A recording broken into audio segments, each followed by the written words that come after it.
กล่องประชุมสมัยสามัญครบคณะครั้งที่ 12 ของคณะกรรมาการแห่งชาติเพื่อการพัฒนาทรัพยากรมนุษย์วันที่ 27 มีนาคม 2025 ที่ห้องประชุมตึก ICT กระทรวงศึกษาธิการและกีฬา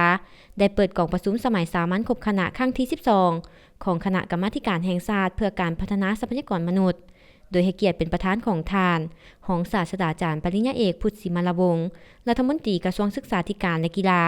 ประธานคณะกรรมาการแห่งชาติเพื่อการพัฒนาทรัพยากรมนุษย์มีรองประธานและคณะกรรมาการแห่งชาติเพื่อการพัฒนาทรัพยากรมนุษย์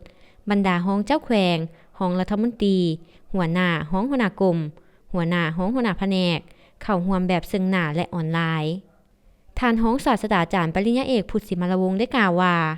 กล่องประชุมสมัยสามัญครบคณะครั้งที่ 12 ประจำปี 2025 ของคณะกรรมาการแห่งชาติเพื่อการพัฒนาทรัพยากรมนุษย์ครั้งนี้เป็นกล่องประชุมที่สำคัญสำหรับคณะกรรมาการแห่งชาติเพื่อเป็นการสรุปตีราคา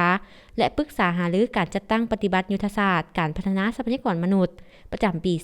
2025 ตามที่ชี้นำในมติกล่องประชุมคณะกรรมาการแห่งชาติเพื่อการพัฒนาทรัพยากรมนุษย์ครั้งที่ 11 ผ่านมาพร้อมทั้งจะได้ให้การชี้นำนำพาอย่างใกล้ชิดต่อขบวนการสร้างยุทธศาสตร์การพัฒนาทรัพยากรมนุษย์แห่งชาติ 10 ปี คือปี 2026 ถึงปี 2035 ซึ่งยุทธศาสตร์ในการพัฒนาทรัพยากรมนุษย์แห่งชาติแม่นยุทธศาสตร์ที่มีขอบเขตความรับผิดชอบกว้างและกวมเอาทั้งยุทธศาสตร์ในการพัฒนาทรัพยากรมนุษย์นับแต่ก่อนเกิดจนฮอดเสียชีวิตและการวางแผนทรัพยากรมนุษย์เพื่อตอบสนองความต้องการของการพัฒนาแขนงการศูนย์กลางและท้องถิ่นทางด้านแรงงานบุคลากรและอาชีพซึ่งคงเขตบุริมสิทธิ์กวมเอาการพัฒนาร่างกายให้แข็งแรงสมบูรณ์สมส่วนพัฒนาทัศนคติความรู้นับแต่ก่อนวัยเรียนจนจบสามัญศึกษาภาคบังคับและการศึกษาชั้นสูงขึ้นไปให้มีความรู้ทางด้านแนวทางนโยบายของภาครัฐความรู้ทางด้านวิชาเฉพาะความรู้ในการบริหารคุ้มครองความรู้ ICT